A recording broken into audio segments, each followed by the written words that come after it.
Welcome children. Chapter 1 रासायनिक अभिक्रियाएं एवं समीकरण, केमिकल रिएक्शंस एंड इक्वेशंस। इसमें आपको सबसे पहले पता करना है कि रासायनिक अभिक्रियाएं क्या होती हैं। हम कैसे पता लगा सकते हैं कि कोई अभिक्रिया रासायनिक है। आप अपने दैनिक जीवन में अनेक परिवर्तनों को देखते हैं और उनमें से कुछ परिवर्तन भौतिक परिवर्तन होते हैं, जबकि कुछ परिवर्तन रासायनिक परिवर्तन होते हैं। जब कोई रासायनिक परिवर्तन होता है तो हम कह सकते हैं कि रासायनिक अभिक्रिया हुई है। तो पता लगाने के लिए हम क्या करेंगे, पहले हमें इसकी परिभाषा पता होनी चाहिए। वह प्रक्रिया जिसमें पदार्थ आपस में क्रिया करके नया पदार्थ बनाते हैं, जिसके गुण क्रिया करने वाले पदार्थों के गुणों से भिन्न होते हैं। जब दो पदार्थ या दो से अधिक पदार्थ आपस में क्रिया करते हैं और बनने वाले नए पदार्थों के गुण जो हैं वो क्रिया करने वाले पदार्थों के गुण से भिन्न होते हैं, अलग होते हैं, तो उसे हम क्या कहते हैं, रासायनिक अभिक्रिया। इसका मतलब है कि जब कोई नया पदार्थ बनता है अभिक्रिया के दौरान, तो कौन सी अभिक्रिया हुई है, रासायनिक अभिक्रिया हुई है। निम्न प्रेक्षणों की सहायता से हम निर्धारित कर सकते हैं कि होने वाली अभिक्रिया रासायनिक है। यहाँ पर आपको कुछ प्रेक्षण दिए हुए हैं जिनको देखकर हम पता लगा सकते हैं कि होने वाली अभिक्रिया रासायनिक है। जैसे रंग में परिवर्तन। बच्चों, आपने क्लास 7th में लिटमस पेपर पर अम्ल और क्षार की अभिक्रिया पढ़ी है। जब लिटमस पेपर को अम्ल या क्षार में डाला जाता है, लाल और नीले को, तो उनमें रंग परिवर्तन होता है। तो यह अभिक्रिया क्या शो करती है, ये रासायनिक अभिक्रिया है। तो रंग में परिवर्तन, गैस का निकलना या उत्सर्जन। अगर किन्हीं पदार्थों के क्रिया करने पर गैस निकलती है, या तापमान में परिवर्तन होता है, या अवक्षेप का बनना। अवक्षेप होते हैं अघुलनशील पदार्थ। जब हम दो पदार्थों को मिलाते हैं और उसमें अवक्षेप बनता है या अघुलनशील पदार्थ बनता है, इसका मतलब है होने वाली क्रिया जो है वो रासायनिक अभिक्रिया है। इसके अलावा अवस्था में परिवर्तन। अगर दो गैसीय पदार्थों को हमने मिलाया है और नया बनने वाला पदार्थ द्रव अवस्था में हमें मिलता है, जैसे हम हाइड्रोजन गैस और ऑक्सीजन गैस की क्रिया कराते हैं, तो हाइड्रोजन और ऑक्सीजन दोनों गैसेस हैं और दोनों क्रिया करके जल बनाती हैं। जल द्रव अवस्था में होता है। तो अवस्था में परिवर्तन, अवक्षेप का बनना, तापमान में परिवर्तन, गैस का उत्सर्जन या निकलना, या रंग में परिवर्तन, ये सभी प्रेक्षण देखकर हम निर्धारित करते हैं कि होने वाली अभिक्रिया रासायनिक है या नहीं। रासायनिक अभिक्रियाओं के उदाहरण। आपको आपके दैनिक जीवन में आप बहुत सारे उदाहरण ऐसे देखते हैं जहाँ पर रासायनिक अभिक्रियाएं हो रही हैं। फॉर एग्जाम्पल, गर्मियों में कमरे के तापक्रम पर अगर आप दूध को रखा हुआ छोड़ दें तो क्या होता है बच्चों, दूध फट जाता है। तो ये एक रासायनिक अभिक्रिया है। इसी प्रकार दूध से दही बनना। जब हम दूध से दही जमाते हैं तो दही के गुण जो हैं वो दूध के गुणों से बिल्कुल भिन्न होते हैं। तो दूध से दही बनना। जंग लगना।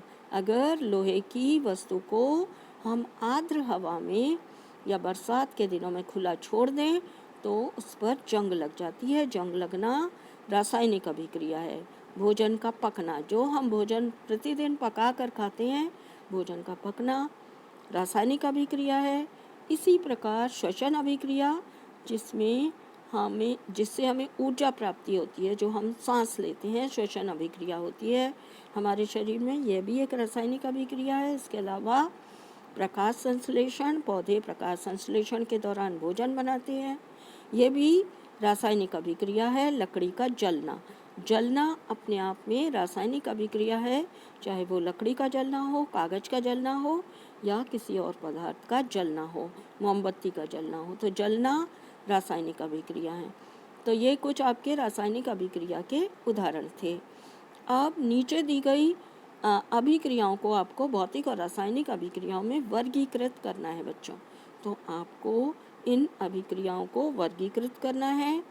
नंबर 1 पर आपको दिया हुआ है फलों को काटकर सलाद बनाना। जब आप फलों को काट के फ्रूट सैलेड बनाते हैं या सलाद बनाते हैं तो ये भौतिक परिवर्तन होगा, भौतिक अभिक्रिया होगी इस दौरान या रासायनिक, ये आपको पता लगाना है। तो बच्चों, काटना, जब हम किसी चीज़ को काटते हैं तो वो कैसी परिवर्तन हो जाती है? भौतिक।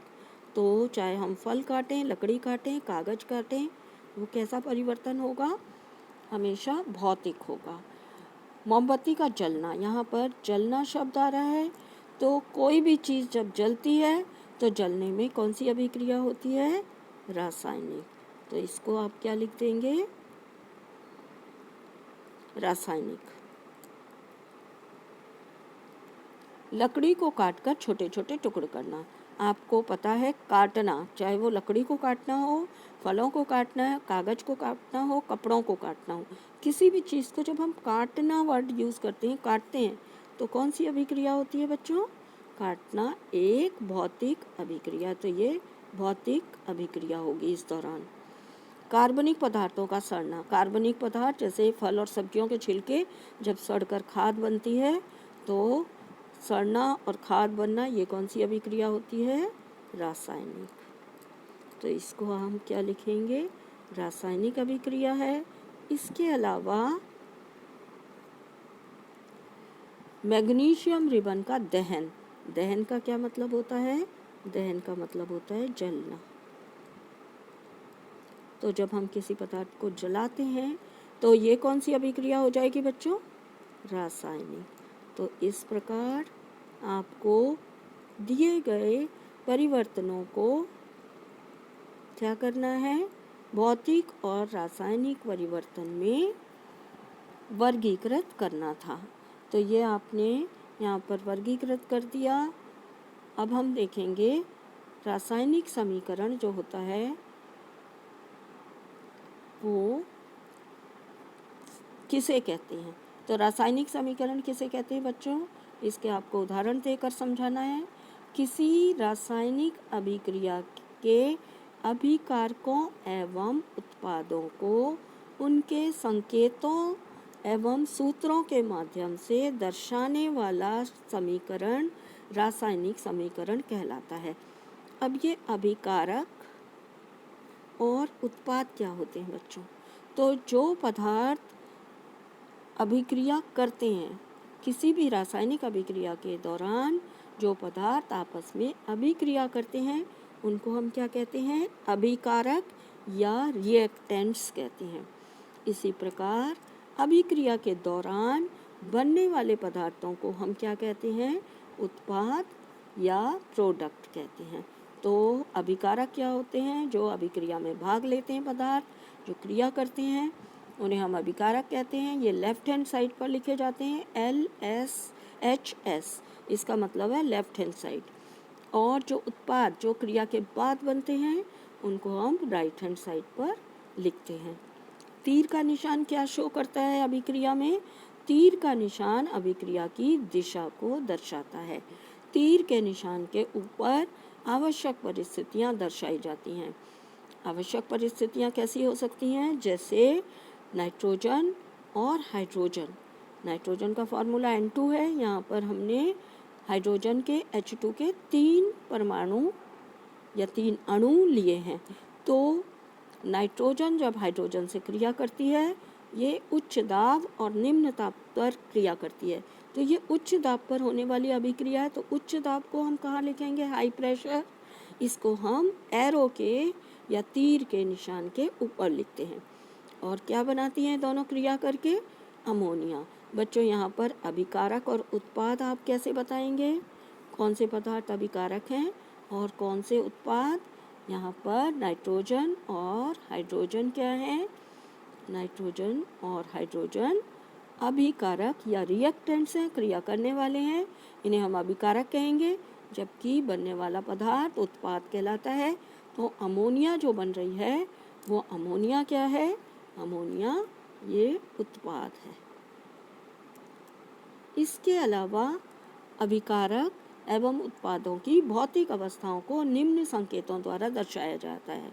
हमने जब रासायनिक अभिक्रिया की है या जब कोई रासायनिक अभिक्रिया होती है तो उसमें होने वाले अभिकारकों के और उत्पादों की भौतिक अवस्थाओं को हम कौन से संकेतों से दर्शाते हैं। अगर हमने गैस ली है तो हम स्मॉल g लिखते हैं उसके लिए। अगर हमने कोई द्रव पदार्थ लिया है लिक्विड तो उसके लिए स्मॉल l लिखते हैं। अगर हमने ठोस पदार्थ लिया है तो हम उसको सॉलिड लिखते हैं स्मॉल s। AQ का मतलब होता है एक्वस। अगर हम किसी पदार्थ का जल में विलयन बनाते हैं तो जल में घोलते हैं उसको, तो उस जलीय विलयन को हम क्या लिख देते हैं एक्वस या शॉर्ट में AQ। अगर किसी अभिक्रिया के दौरान गैस निकल रही है तो गैस का निकलना हम तीर को ऊपर की ओर लगाकर प्रदर्शित करते हैं। अवक्षेप एक अघुलनशील पदार्थ है। अगर क्रिया के दौरान अवक्षेप या कोई अघुलनशील पदार्थ बन रहा है तो उसको हम नीचे की तरफ एरो बनाकर शो करते हैं। यहाँ पर आपको एक एग्जाम्पल से ये समझाया गया है। यहाँ पर आपको एक एग्जाम्पल जो दिया है उसमें सोडियम सल्फेट Na2SO4, सूत्र क्या है इसका Na2SO4। ब्रैकेट में क्या लिखा हुआ है, ब्रैकेट में लिखा हुआ है AQ यानी एक्वस, यानी इसका जलीय घोल लिया है। सोडियम सल्फेट को हमने जल में घोला है तो हमने AQ लिखा है। इसी प्रकार सोडियम सल्फेट के साथ हमने लिया है बेरियम क्लोराइड। बेरियम क्लोराइड को भी हमने किस में घोला है, जल में, इसलिए BaCl2 के नीचे हमने क्या लिखा है एक्वस। जब ये दोनों अभिक्रिया करते हैं तो बेरियम सल्फेट और सोडियम क्लोराइड बनते हैं। बेरियम सल्फेट और सोडियम क्लोराइड जो बनते हैं, बेरियम सल्फेट एक अघुलनशील पदार्थ के रूप में बनता है अर्थात सफ़ेद रंग का अवक्षेप बनता है। तो बेरियम सल्फेट के पास हमने क्या लगाया है, नीचे की ओर एरो।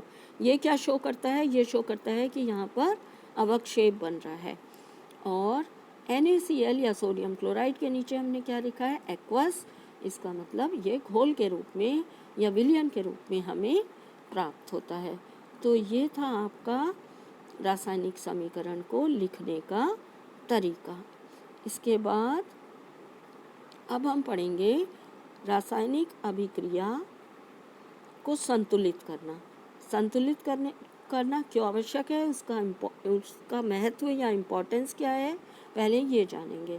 हमें रासायनिक समीकरण संतुलित क्यों करनी है।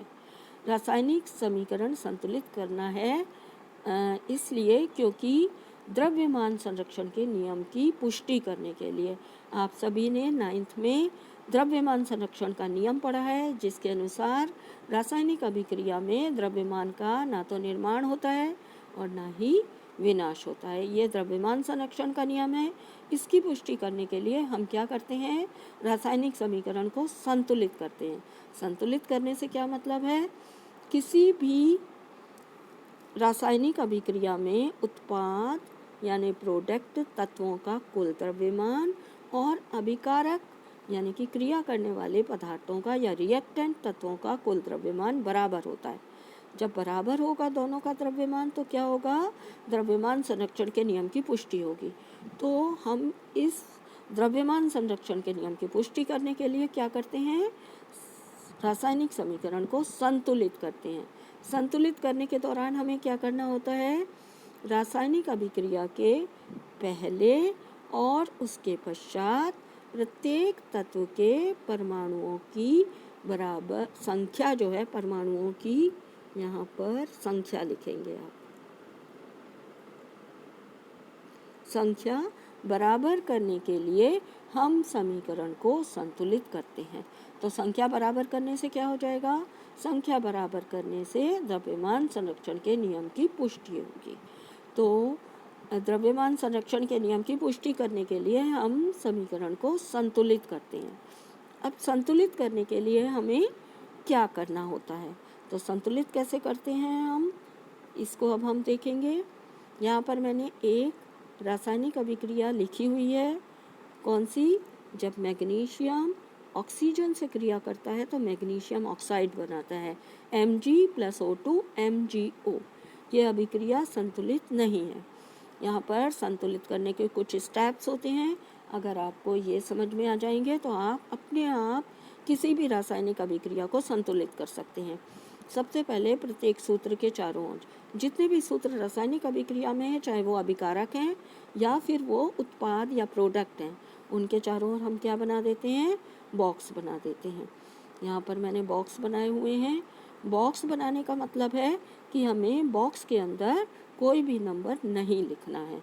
समीकरण में उपस्थित विभिन्न तत्वों के परमाणुओं को अब टेबल में लिखेंगे। बॉक्स हमने सबसे पहले बनाए हैं। बॉक्स बनाने के बाद हम उनकी टेबल बनाएंगे।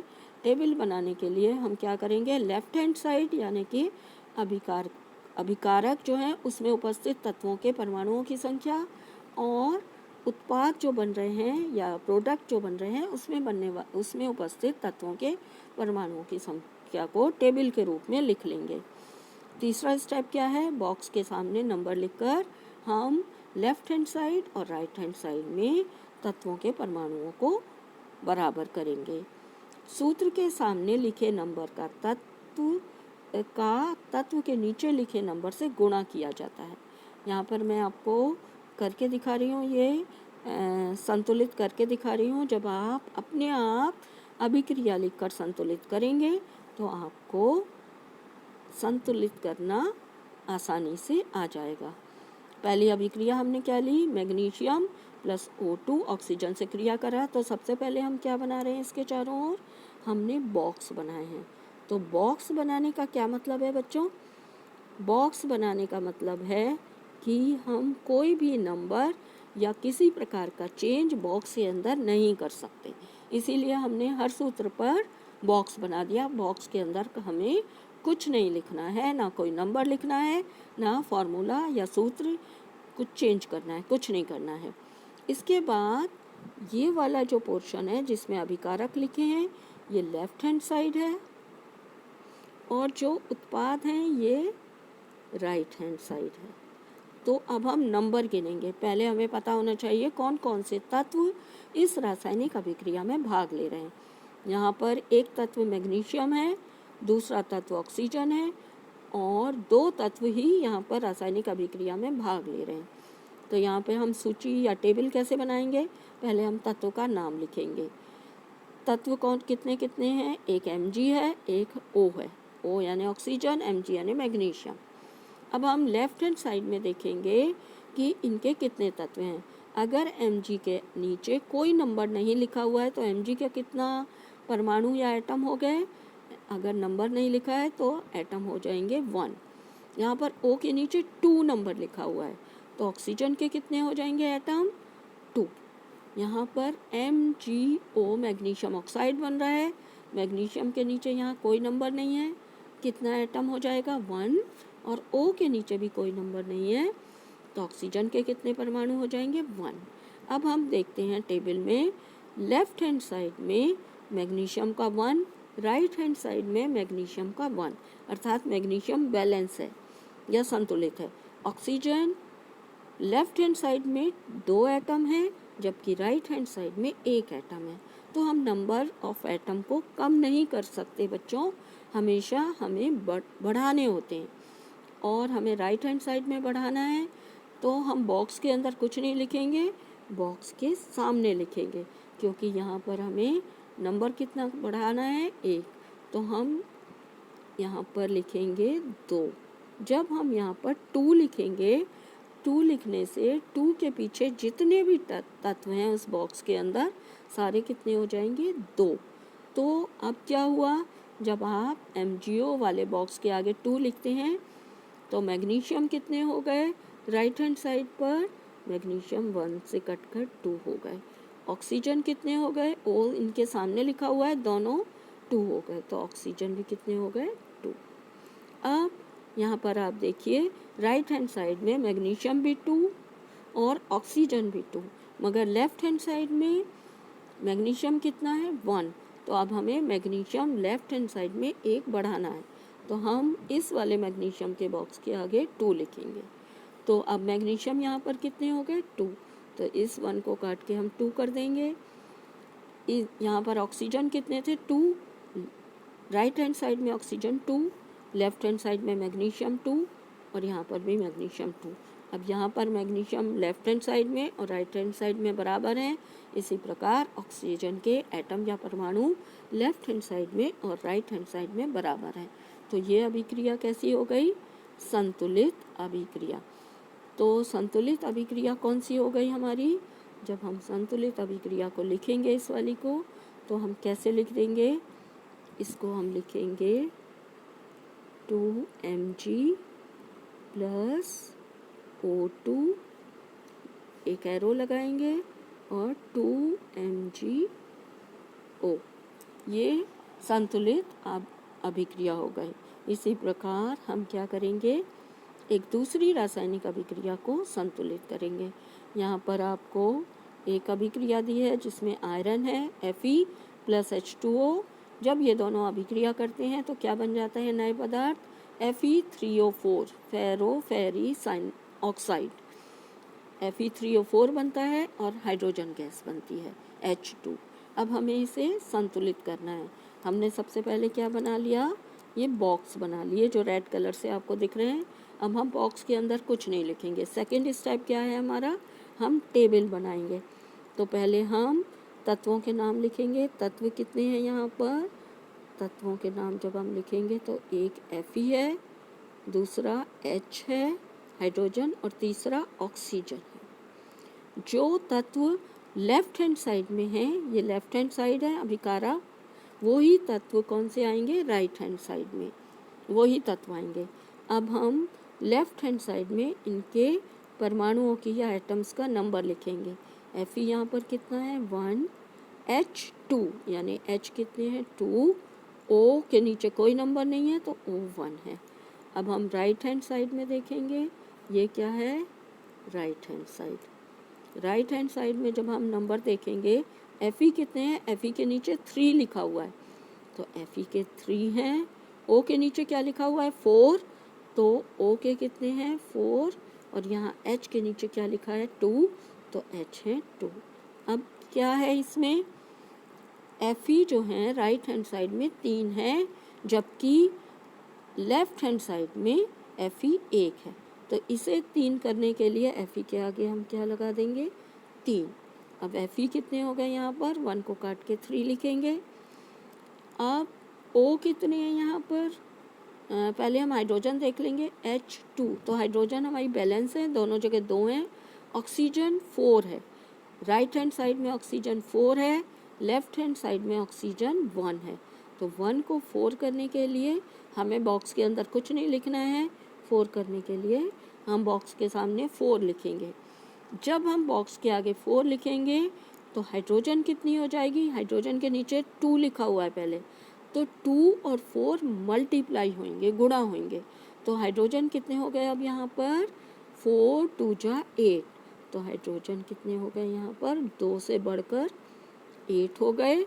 और O के नीचे कोई नंबर नहीं है तो 4 1 जा 4। तो ऑक्सीजन कितने हो गए? 4। अब ऑक्सीजन बैलेंस हो गए, जबकि हाइड्रोजन बैलेंस नहीं है। यहाँ पर हाइड्रोजन की संख्या 8 है। ऑक्सीजन तो बैलेंस है, हाइड्रोजन कितने हैं? 4 दूनी 8, तो हाइड्रोजन 8 है, जबकि राइट हैंड साइड में हाइड्रोजन कितने हैं? 2। तो इसे 8 बनाने के लिए हम क्या करेंगे बच्चों? हम कौन सा ऐसा नंबर लिखेंगे जिसका 2 से गुणा करें तो 8 हो जाए? तो हम इसके आगे लिखेंगे 4। 4 दूनी 8, तो अब ये क्या हो गए? 8। अब क्या हुआ? ये अभिक्रिया संतुलित हो गई, क्योंकि Fe दोनों तरफ 3 है, हाइड्रोजन दोनों तरफ 8 है, और ऑक्सीजन दोनों तरफ 4 है। तो ये अभिक्रिया हमने संतुलित कर दी। ये अभिक्रिया क्या बनेगी आपकी? ये अभिक्रिया बनेगी, 3 हमने Fe लिए, 3Fe प्लस 4H2O। यहाँ पर क्या बन गया? Fe3O4 plus 4H2। ये एक संतुलित रासायनिक अभिक्रिया है। हमने क्या किया? दोनों ओर परमाणुओं की संख्या को बराबर कर दिया। तो आपको रासायनिक समीकरण संतुलित करनी आनी चाहिए बच्चों। इसके बाद हम क्वेश्चन आंसर करेंगे।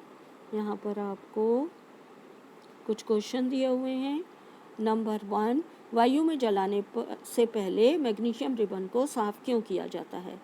मैग्नीशियम धातु एक बहुत ही क्रियाशील धातु है बच्चों। मैग्नीशियम धातु सामान्य ताप पर नम वायु की उपस्थिति में, आर्द्र वायु जिसमें जल की मात्रा उपस्थित होती है, तो नम वायु की उपस्थिति में मैग्नीशियम ऑक्साइड बनाता है और magnesium oxide ribbon, magnesium ribbon के ऊपर एक पतली सतह के रूप में परत बना लेता है। इसलिए इसे वायु में जलाने से पहले सैंड पेपर, जो रेगमाल आता है या सैंड पेपर आता है, उससे साफ किया जाता है ताकि क्या होगा, आसानी से ऑक्सीजन से संयोग, मैग्नीशियम का संयोग आसानी से हो पाए। अगर मैग्नीशियम ऑक्साइड की परत बनी रहेगी तो मैग्नीशियम का ऑक्सीजन से संयोग नहीं हो पाएगा और मैग्नीशियम रिबन नहीं जलेगा। तो वायु में जलाने से पहले मैग्नीशियम रिबन को साफ किया जाता है। अब यहाँ पर आपको कुछ क्वेश्चन ऐसे दिए हुए हैं जिनमें आपको रासायनिक अभिक्रिया लिखनी है। संतुलित रासायनिक अभिक्रिया, आपको यहाँ पर क्या दिया हुआ है बच्चों? शब्द समीकरण दिया हुआ है। Hydrogen plus chlorine hydrogen chloride बनाता है। पहले आपको रासायनिक अभिक्रिया लिखनी है और उसके बाद उसको संतुलित करना है। तो हाइड्रोजन कैसे लिखेंगे आप? H2। क्लोरीन कैसे लिखेंगे आप? Cl2। जब ये दोनों क्रिया करते हैं हाइड्रोजन क्लोराइड बनाता है जिसका सूत्र होता है HCl। तो HCl बनता है। यहाँ पर आप देख रहे हैं हाइड्रोजन कितने हैं? 2 और क्लोरीन कितने हैं? 2। यहाँ पर हाइड्रोजन कितना है? 1 और Cl के नीचे भी कोई नंबर नहीं है, तो यहाँ पर कितना है? Cl 1। तो इस अभिक्रिया को संतुलित करने के लिए हमें क्या करना होगा? राइट हैंड साइड में, ये लेफ्ट हैंड साइड है और ये राइट हैंड साइड है, तो राइट हैंड साइड में एक हाइड्रोजन एक क्लोरीन है, जबकि लेफ्ट हैंड साइड में हाइड्रोजन भी 2 हैं और क्लोरीन भी 2 हैं। तो ये बहुत सिंपल है, इसके आगे हम क्या लगा देंगे? 2। अब इसके पीछे H लिखा है और Cl यानी क्लोरीन, H यानी हाइड्रोजन, तो हाइड्रोजन का 2 से गुणा हुआ, हाइड्रोजन भी 2 हो गए और Cl भी कितने हो गए? 2।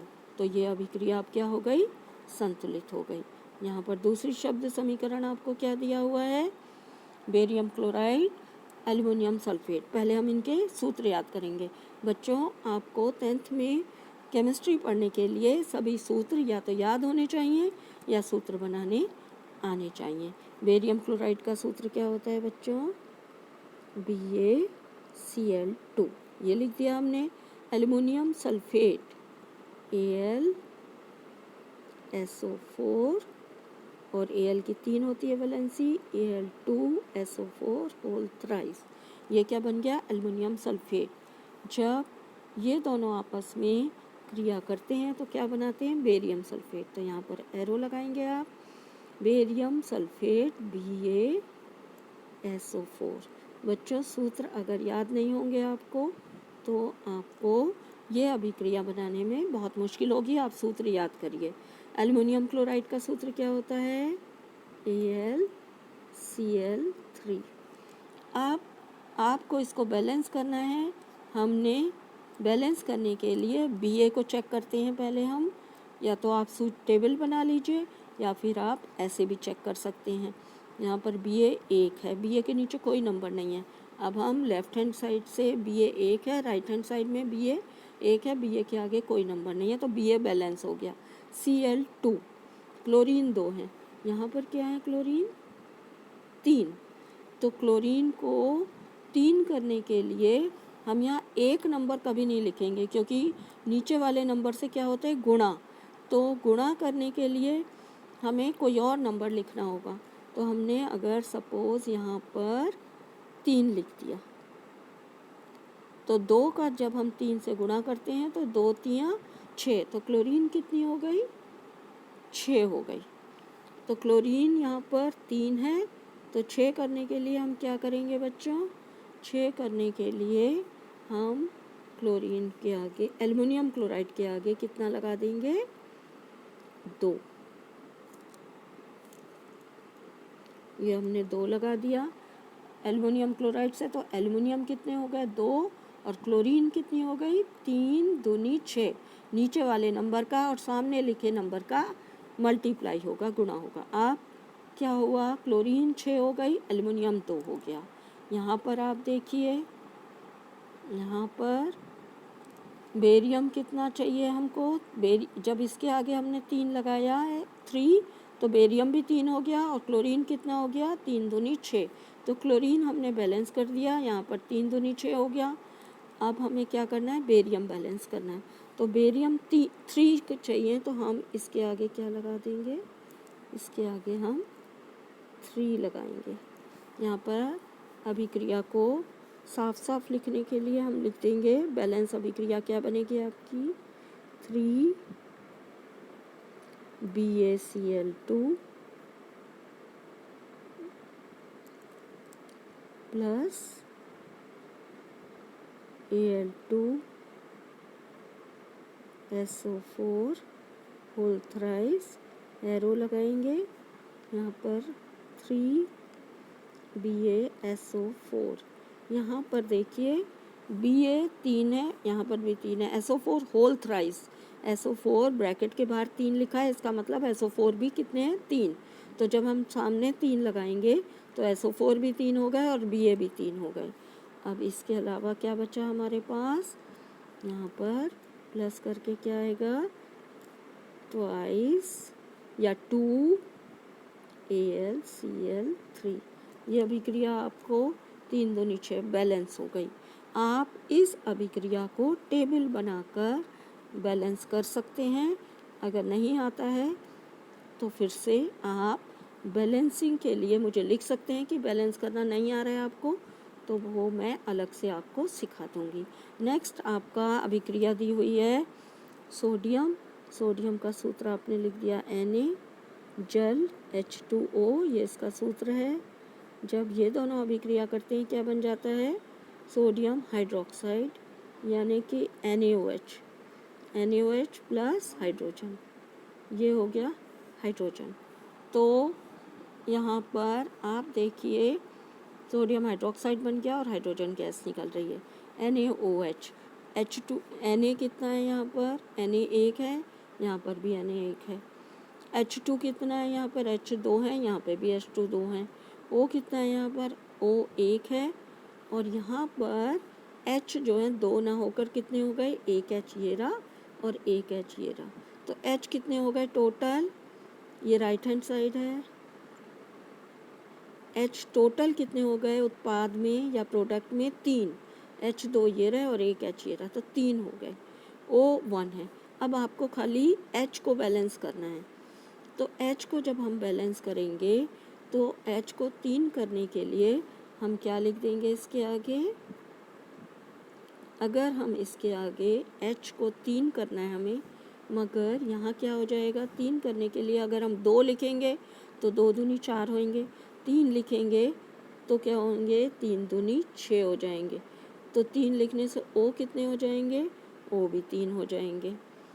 तो जब हम O को 3 करेंगे तो क्या हो जाएगा, H बिगड़ जाएंगे। तो हम क्या लगा देते हैं इसके आगे, 4 लगा देते हैं। अब H कितने हो गए, 4H2, तो 4 से 2 का मल्टीप्लाई हुआ, H हो गए आपके 8 और O कितने हो गए, O हो गए आपके 4। अब इस तरफ देखिए, यहाँ पर NaOH, H कितने करने हैं हमको, H करने हैं हमको 8, तो यहाँ पर हमने 3 लगा दिया। अब H कितने हो गए, 3H से 3 दूनी 6 और यहाँ पर हमने क्या लगा दिया, अगर हम 2 लगाते हैं तो हमारे, तो यहाँ पर हम ये जो 3 है ये नहीं लगाते, पहले हम यहाँ बैलेंस करेंगे बच्चों। तो हमें क्या करना है, O 4 करने हैं, तो हमने यहाँ पर 4 लगा दिया। जब हम यहाँ पर 4 लगाते हैं, O 4 हो गए, H 4 हो गए, H भी 4 हो गए, O 4 हो गए, Na 4 हो गए। तो Na यहाँ 4 है तो यहाँ पर भी Na को हम 4 कर देते हैं। Na बैलेंस हो गया आपका, O भी बैलेंस हो गया 4 लिखने से, और H क्या बचे अब 4, तो यहाँ पर हम कितना लिख देंगे 2, 4 H और हो जाएंगे, 2 लिखेंगे। यहाँ पर मैं 2 ऊपर लिख रही हूँ बच्चों। तो बैलेंस अभिक्रिया क्या हो जाएगी आपकी 4Na प्लस 4H2O। जब हम इसकी अभिक्रिया कराएंगे तो 4NaOH प्लस 2H2। तो अगर हम इसको आधा कर दें बिल्कुल, तब भी ये बैलेंस अभिक्रिया होगी बच्चों। कैसे? यहाँ पर 4Na है, 2Na, 2H2O, 2NaOH और H2, तब भी ये बैलेंस होगी। 4 लिखकर भी ये बैलेंस हो सकती है।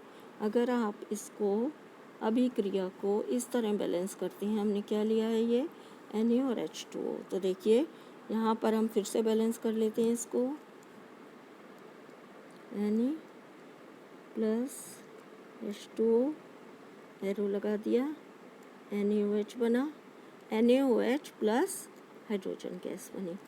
तो यहाँ पर Na कितना है 1, H कितना है 2 और O कितना है O1। अब राइट हैंड साइड में Na कितना है 1, O कितना है 1 और H कितना है 2, ये रहे, और यहाँ पर 1 ये रहा, तो H 3 है हमारे। तो जब हमें H बढ़ाने हैं तो हम H को कितना कर देंगे, H को 3 हम नहीं कर सकते, यहाँ पर 2 अलग है और एक H ये रहा 3। तो जब हम H के आगे 3 लगाएंगे तो 3H से ये, तो अगर हम H के आगे 2 लगा देते हैं तो H कितने हो गए यहाँ पर 4। तो यहाँ H कितने 3, H यहाँ पर हो गए आपके 4। तो यहाँ पर हम क्या करेंगे, एक H बढ़ाने के लिए क्या लगा देंगे 2। अब क्या हो गया चेंज, यहाँ पर H कितने हो गए 2 दूनी 4, O कितने हो गए 2। अब हमने यहाँ NaOH के आगे 2 लगाए हैं, Na कितने हो गए 2, O कितने हो गए, O के आगे 2 लगाए तो 2, और H कितने हो गए, H के आगे 2 लगा है तो H कितने हो गए 2 ये रहे और 2H ये रहे, तो H हो गए 4। 2H ये रहे, इसके आगे 2 लगा है और ये H2 है, तो ये 4 हो गए। अब आपका क्या चीज़ बैलेंस नहीं हुआ, Na, तो Na को बैलेंस करने के लिए हम 2 लगा देंगे। तो 2Na plus 2H2O equal to 2NaOH plus H2, ये अब बैलेंस है। अगर आप 4 लिखकर बैलेंस करते हैं तो भी बैलेंस हो जाती है, 2 लिखकर बैलेंस करते हैं तब भी ये अभिक्रिया बैलेंस हो जाती है। यहाँ पर Na कितने हो गए 2। तो आप अपने आप बैलेंस करिए, जिससे क्या होगा, आपको आसानी से रासायनिक अभिक्रियाएं बैलेंस करनी आ जाएंगी। नेक्स्ट हमें पढ़ना है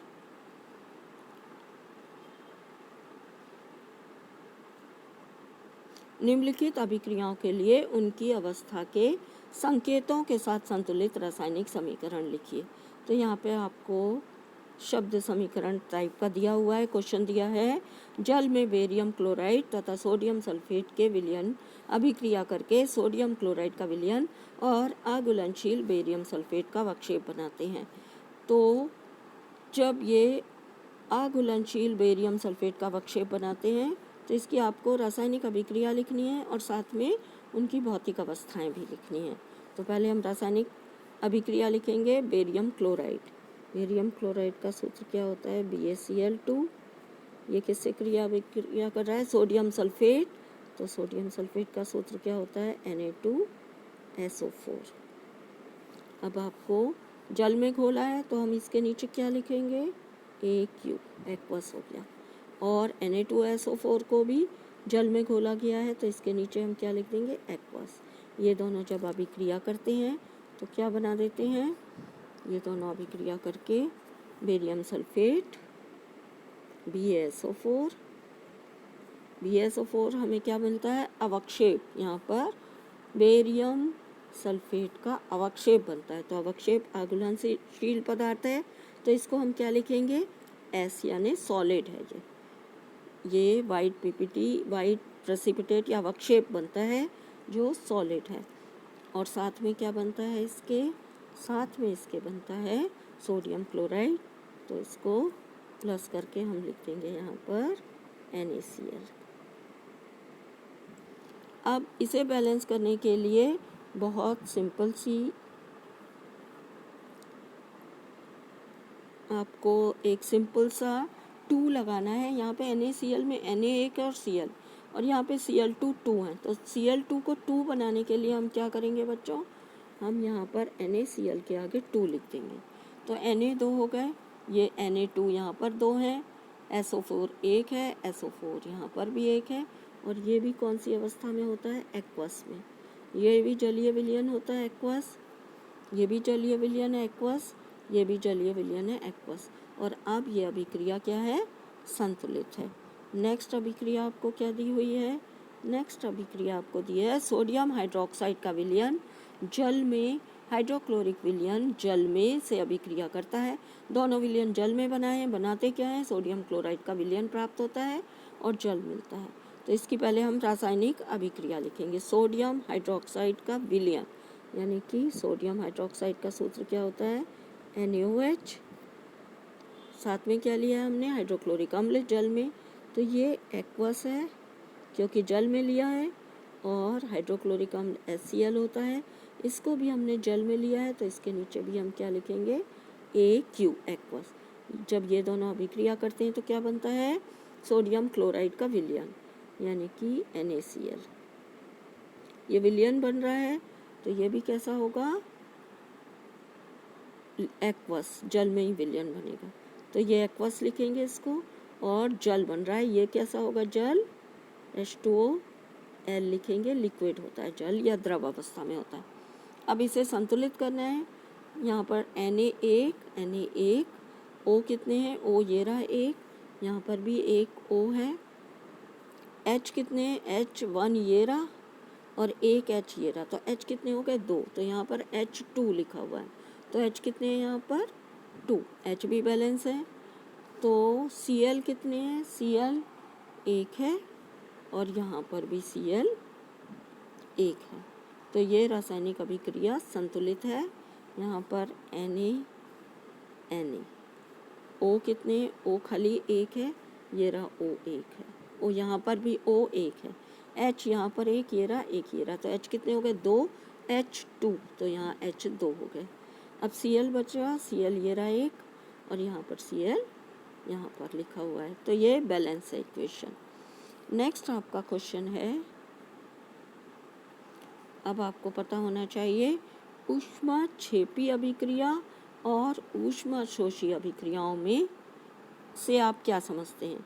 अभिक्रिया, दोनों तरह की अभिक्रिया होती है। ऊष्माक्षेपी यानी एक्सोथर्मिक, एक्सो का मतलब होता है बाहर निकलना। जब ऊष्मा बाहर निकलती है उस अभिक्रिया को हम एक्सोथर्मिक कहते हैं या ऊष्माक्षेपी कहते हैं। ऊष्माशोषी, शोषी यानी अवशोषित होना, इसे हम एंडोथर्मिक रिएक्शन कहते हैं। एंडोथर्मिक रिएक्शन या ऊष्माशोषी, इसमें जो ऊष्मा है या ऊर्जा है अवशोषित होती है। जिन अभिक्रियाओं में उत्पाद या प्रोडक्ट के निर्माण के साथ ऊष्मा भी उत्पन्न होती है, जो प्रोडक्ट बन रहे हैं या उत्पाद बन रहे हैं उसके साथ ऊष्मा भी उत्पन्न हो रही है, ऐसी अभिक्रियाओं को हम क्या कहते हैं, ऊष्माक्षेपी या एक्सोथर्मिक रिएक्शन कहते हैं। यहाँ पर आपको 2 एग्जाम्पल दिए हुए हैं एक्सोथर्मिक के। जब कार्बन डाइऑक्साइड ऑक्सीजन से क्रिया करती है, कार्बन डाइऑक्साइड गैस बनती है, साथ में बहुत सारी क्या बन जाती है, ऊष्मा या हीट निकलती है। तो ये एक्सोथर्मिक या ऊष्माक्षेपी अभिक्रिया है। जब हाइड्रोजन और ऑक्सीजन आपस में दोनों गैसें क्रिया करती हैं तो जल का निर्माण होता है, और इसके दौरान भी ऊष्मा निकलती है। तो ये कैसी अभिक्रियाएं हो गई बच्चों, ऊष्माक्षेपी या एक्सोथर्मिक, जिसके दौरान ऊष्मा बाहर निकलती है। जब ऊष्मा बाहर निकलती है तो हम उत्पाद या प्रोडक्ट के साथ प्लस साइन लगाकर क्या लिखते हैं, हीट या ऊष्मा।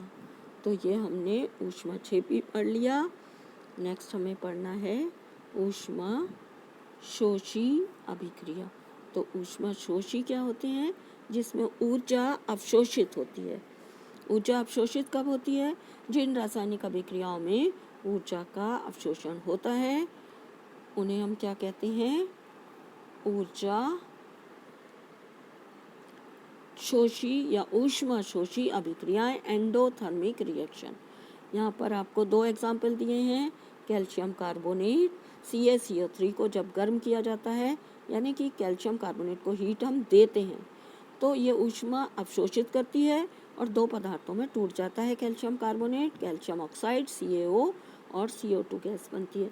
तो किसी एक पदार्थ को जब हम ऊष्मा दे रहे हैं, तो ऊष्मा जब देते हैं हम, तो उसको एरो के ऊपर या तीर के निशान के ऊपर लिखते हैं। यहाँ पर हीट हम दे रहे हैं, अर्थात ये ऊष्माशोषी या एंडोथर्मिक रिएक्शन है। तो एंडोथर्मिक रिएक्शन में जब हम हीट को दर्शाते हैं तो एरो के निशान के ऊपर लिखते हैं। जब वाटर से हम विद्युत ऊर्जा पास करते हैं या इलेक्ट्रिसिटी पास करते हैं वाटर में, तो वाटर किस में टूट जाता है? हाइड्रोजन गैस और ऑक्सीजन गैस में टूट जाता है।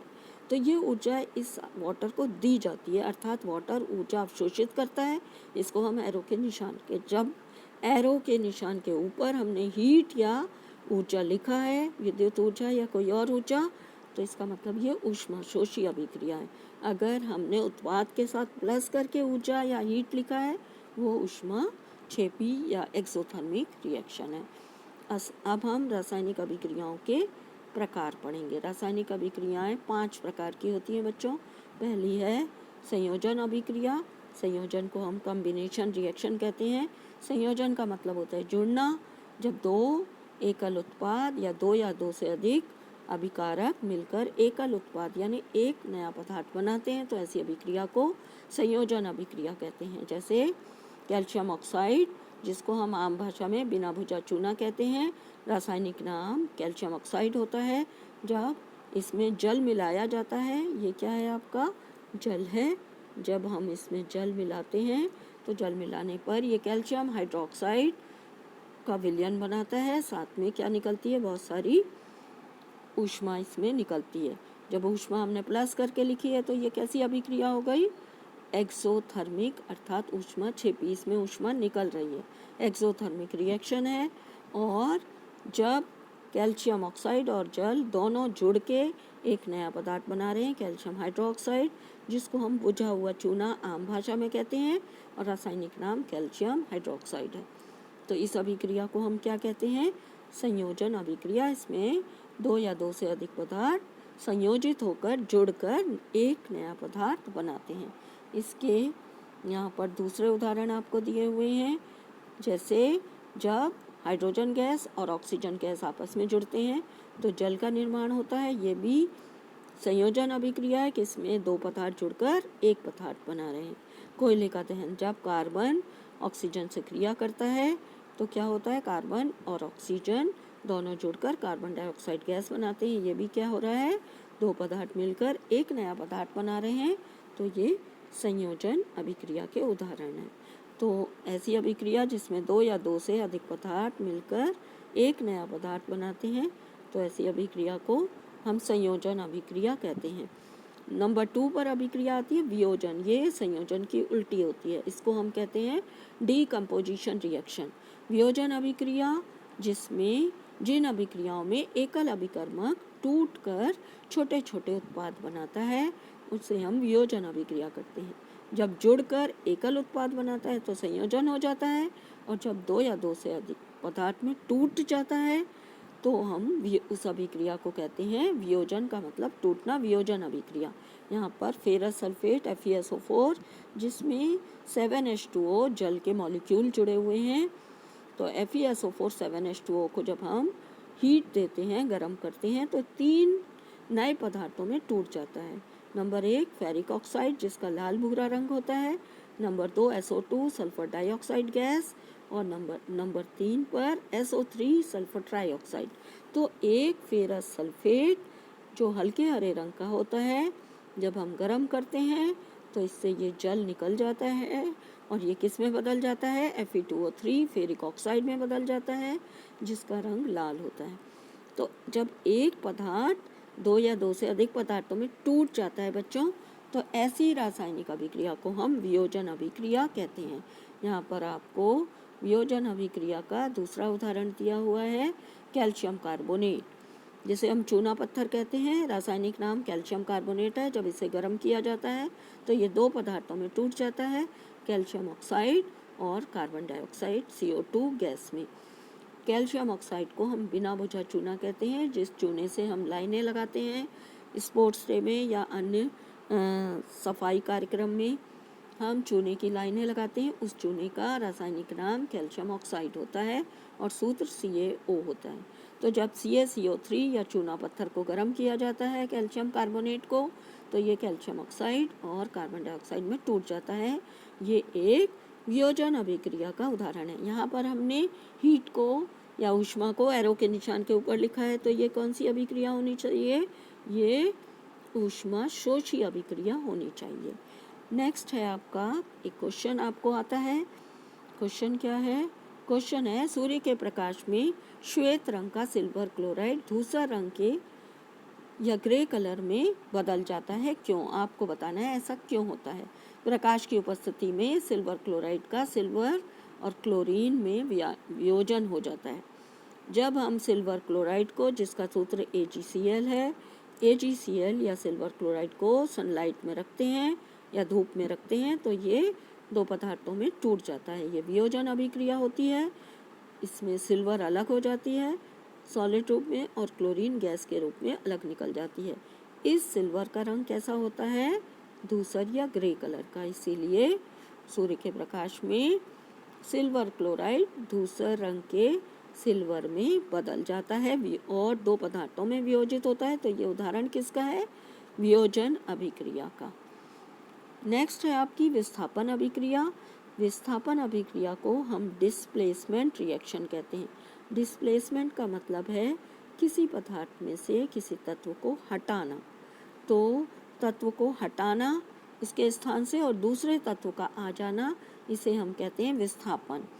ऐसी अभिक्रियाएं जिनमें अधिक अभिक्रियाशील तत्व कम अभिक्रियाशील तत्व को उसके यौगिक या लवण के विलयन में से विस्थापित कर देता है। विस्थापित करना यानी हटाना, तो उसे हम विस्थापन अभिक्रिया कहते हैं। Fe+CuSO4, यहाँ पर कॉपर सल्फेट के विलयन में जब आयरन डाला जाता है तो क्या होता है? ये कॉपर को हटा देता है यहाँ से, और कॉपर की जगह कौन आ जाता है? आयरन आ जाता है। तो यहाँ पर क्या बन जाता है? कॉपर हट के आयरन लग जाता है, फेरस सल्फेट या आयरन सल्फेट बन जाता है। ये हल्के हरे रंग का होता है और कॉपर अलग निकल जाता है ब्राउन कलर का। इसी प्रकार आप दूसरी विस्थापन अभिक्रिया भी देख सकते हैं, जहाँ पर अधिक क्रियाशील तत्व कम क्रियाशील तत्व को क्या कर देता है? उसके लवण के विलयन या यौगिक के विलयन में से हटा देता है। यहाँ पर आपको दो एग्जाम्पल और दिए हुए हैं। यहाँ पर एक एग्जाम्पल आपको दिया है, जब जिंक जो है वो कॉपर सल्फेट के विलयन में से क्रिया करता है। तो यहाँ पर देखिए, यहाँ कॉपर बैठा हुआ है सल्फेट के साथ, यहाँ पर जिंक है। जिंक अधिक क्रियाशील है, इसलिए ये कॉपर को हटा देगा और कॉपर की जगह क्या लग जाएगा? जिंक आ जाएगा। तो जिंक सल्फेट प्लस कॉपर अलग हो गया। इसी प्रकार ये लेड है। लेड जब CuCl2 कॉपर क्लोराइड के विलयन में डाला जाता है तो लेड जो है वो कॉपर से अधिक क्रियाशील है, इसलिए लेड जो कॉपर को हटा देता है। तो Cu की जगह कौन आ जाएगा? लेड। PbCl2 बन जाता है लेड क्लोराइड और कॉपर अलग हो जाता है। तो ये सभी अभिक्रियाएं क्या हैं? ये सभी विस्थापन अभिक्रिया हैं। इन सभी अभिक्रियाओं में आयरन, जिंक और लेड जो है कॉपर से अधिक क्रियाशील तत्व होने के कारण कॉपर को उसके यौगिक के विलयन से विस्थापित कर देते हैं। तो ये क्या थे? आपके विस्थापन अभिक्रिया के उदाहरण थे। अब हम पढ़ेंगे चौथा नंबर, फोर्थ होती है आपकी द्विविस्थापन अभिक्रिया।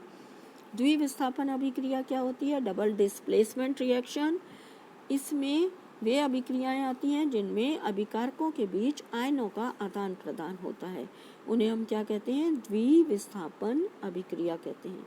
यहाँ पर आपको एक एग्जाम्पल दिया है, सोडियम सल्फेट और बेरियम क्लोराइड। आपने पहले भी पढ़ी है ये रिएक्शन।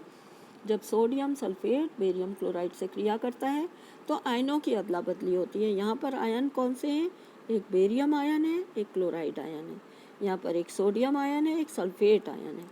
तो आयनों की अदला बदली क्या होगी, ये बेरियम जो है ये सल्फेट के साथ जुड़ जाएगा और ये जो सोडियम है ये क्लोराइड के साथ जुड़ जाएगा।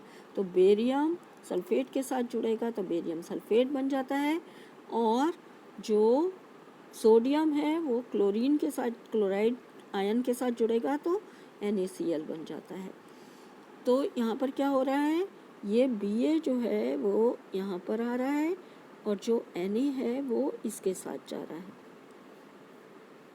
ये द्विविस्थापन अभिक्रिया कहलाती है। यहाँ पर आपको एक रिएक्शन और दिया गया है। इस पदार्थ का नाम क्या है, लेड नाइट्रेट। जब लेड नाइट्रेट पोटेशियम, ये लेड नाइट्रेट है बच्चों, लेड नाइट्रेट पोटेशियम आयोडाइड से क्रिया करता है तो क्या बनाता है, लेड आयोडाइड बनता है PbI2, और पोटेशियम नाइट्रेट बनता है KNO3। तो ये भी क्या है, द्विविस्थापन अभिक्रिया का उदाहरण है। यहाँ पर नाइट्रेट K के साथ जुड़ जाता है और Pb के साथ I आ जाता है। तो PbI2 का क्या बन जाता है, लेड आयोडाइड, पीले रंग का अवक्षेप बनता है, आघुलनशील पदार्थ। इसीलिए यहाँ पर हमने क्या लिखा हुआ है, ये सॉलिड होता है, आघुलनशील। PbI2 या लेड आयोडाइड पीले रंग का अवक्षेप बनता है। इसके अलावा पोटेशियम नाइट्रेट KNO3 का विलयन हमें प्राप्त होता है, जिसको हमने एक्वस सॉल्यूशन में प्राप्त करते हैं। ये भी एक द्विविस्थापन अभिक्रिया का उदाहरण है।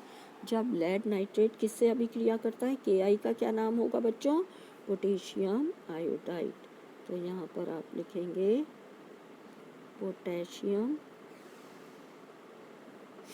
आयोडाइड, आयोडाइड यहाँ पर लिख रही डाइड, ये पूरा नाम है इसका, यहाँ से potassium iodide. Potassium iodide lead nitrate से क्रिया करता है तो क्या बन जाता है, यहाँ पर लेड आयोडाइड का पीला अवक्षेप बनता है और पोटेशियम नाइट्रेट अलग हो जाता है। ये द्विविस्थापन अभिक्रिया का उदाहरण है। इसके बाद हमें पढ़ना है उपचयन अपचयन अभिक्रिया। पांचवा प्रकार होता है उपचयन अपचयन। उपचयन का क्या मतलब होता है, ऑक्सीडेशन कहते हैं। ऑक्सीडेशन में ऑक्सीजन जुड़ जाती है और हाइड्रोजन निकल जाती है। अपचयन क्या होती है, अपचयन का मतलब होता है हाइड्रोजन का जुड़ना, ये इसके एक दूसरे के उल्टे होते हैं, और ऑक्सीजन का निकलना। ऐसी अभिक्रियाएं रेडॉक्स अभिक्रियाएं कहलाती हैं, जिन अभिक्रियाओं में उपचयन या ऑक्सीकरण और अपचयन दोनों साथ साथ होते हैं। अब हम उदाहरण से इनको समझेंगे। बच्चों, जब उपचयन और अपचयन हमें निकालना होता है तो हमें क्या करना होता है, क्रिया में अभिकारकों के नाम लिखने होते हैं। अभिकारक कौन से हैं इसमें, यहाँ पर कॉपर और ऑक्सीजन जब क्रिया करते हैं, कॉपर और ऑक्सीजन क्रिया करके कॉपर ऑक्साइड बनाते हैं, और कॉपर ऑक्साइड में क्या देखते हैं हम, यहाँ पर कॉपर है और यहाँ पर कॉपर जो है ऑक्सीजन के साथ जुड़ रहा है, हमें कंपेयर करना होता है। तो कॉपर में ऑक्सीजन जुड़ रही है, ऑक्सीजन का जुड़ना क्या होता है, उपचयन। तो यहाँ पर हम लिखेंगे क्या हो रहा है, कॉपर ऑक्सीकृत हो रहा है। तो यहाँ पर हम लिखते हैं Cu ऑक्सीकृत हो रहा है या ऑक्सीकरण हो रहा है, ऑक्सीकरण या उपचयन। ठीक है, तो ऑक्सीजन का जुड़ना, हमें यहाँ पर दोनों क्या चेक करने होते हैं, अभिकारकों के नाम लिखने होते हैं, उत्पादों के नाम नहीं लिखने होते। जो उपचयन या अपचयन होता है वो हमेशा अभिकारक पदार्थों का होता है। यहाँ पर देखा हमने कॉपर खाली है और यहाँ पर कंपेयर किया तो ऑक्सीजन जुड़ गई। तो ऑक्सीजन जुड़ गई किस में, कॉपर में, तो कॉपर ऑक्सीकरण हो रहा है या उपचयित हो रहा है, ऑक्सीकरण या उपचयित हो रहा है। दूसरा रिएक्शन, यहाँ पर कॉपर ऑक्साइड लिया हमने, हाइड्रोजन से क्रिया कराई और यहाँ पे क्या बन गया, कॉपर और H2O। यहाँ पर कॉपर के साथ क्या लगा हुआ है, ऑक्सीजन लगी हुई है, और यहाँ कॉपर के साथ ऑक्सीजन नहीं है, अर्थात ऑक्सीजन का निकलना। तो ऑक्सीजन निकल गई, तो ऑक्सीजन का निकलना क्या होता है, ऑक्सीजन का जुड़ना उपचयन, ऑक्सीजन का निकलना अपचयन। तो CuO अपचयित हो रहा है, चयित, अपचयित हो गया। और यहाँ पे हाइड्रोजन है और यहाँ हाइड्रोजन के साथ कौन जुड़ा हुआ है, ऑक्सीजन, यानी कि इस हाइड्रोजन में ऑक्सीजन जुड़ गई, तो ऑक्सीजन का क्या हो गया, ये हाइड्रोजन का क्या हो गया, यहाँ पर ऑक्सीजन जुड़ना, उपचयन, तो उपचयन, तो हाइड्रोजन उपचयित हो रही है और कॉपर ऑक्साइड CuO अपचयित हो रहा है। तो ये रिएक्शन कौन सी हो गई, रिडॉक्स रिएक्शन। इसमें एक पदार्थ उपचयित हो रहा है और दूसरा पदार्थ अपचयित हो रहा है। इसके बाद आपको और एग्जाम्पल से इसको समझना है। यहाँ पर देखिए जिंक ऑक्साइड लिया है, ZnO+C से क्रिया करता है कार्बन से, तो क्या बन जाता है, यहाँ पर बन जाता है जिंक और कार्बन मोनोऑक्साइड CO। यहाँ पर हमने ZnO में क्या लगा हुआ है बच्चों, ऑक्सीजन लगी हुई है, और यहाँ पर Zn के साथ कुछ नहीं लगा है, तो ऑक्सीजन निकल गई, मतलब तो ऑक्सीजन का निकलना क्या होता है, अपचयित। तो ZnO अपचयित हो रहा है और कार्बन क्या हो रहा है, कार्बन के साथ यहाँ पे ऑक्सीजन जुड़ रही है, तो ये उपचयित हो रहा है, ऑक्सीजन का जुड़ना उपचयित है। इसी प्रकार यहाँ पर एक रिएक्शन है MnO2 और HCl, जब रिएक्ट करते हैं तो MnCl2 बनती है, वाटर H2O बनता है और क्लोरीन गैस बनती है। तो हमें चेक करना है, MnO2 में ऑक्सीजन लगी हुई है, यहाँ पर Mn के साथ Cl2 जुड़ गई, अर्थात ये ऑक्सीजन निकल गई, तो ऑक्सीजन का निकलना क्या होता है, अपचयन। तो MnO2 अपचयित होगा क्योंकि ऑक्सीजन निकल रही है इसकी। HCl में, क्लोरीन में हाइड्रोजन लगी हुई है, यहाँ पर क्लोरीन के साथ हाइड्रोजन नहीं लगी हुई है, तो हाइड्रोजन निकल गई, तो हाइड्रोजन का निकलना क्या होता है, ऑक्सीजन का जुड़ना, और हाइड्रोजन का निकलना उपचयन होता है। तो HCl क्या हो रहा है, उपचयित हो रहा है क्योंकि हाइड्रोजन इसमें से निकल गई है, खाली क्लोरीन बन रहा है। हम अभिकारकों को उत्पादों से तुलना करते हैं बच्चों, मगर नाम किसका लिखना होता है हमें, उपचयन और अपचयन में हमेशा अभिकारकों का नाम लिखना होता है, उत्पादों का या प्रोडक्ट्स का नाम नहीं लिखना होता। अगले वाले वीडियो में हम क्वेश्चन आंसर करेंगे। Thanks for watching.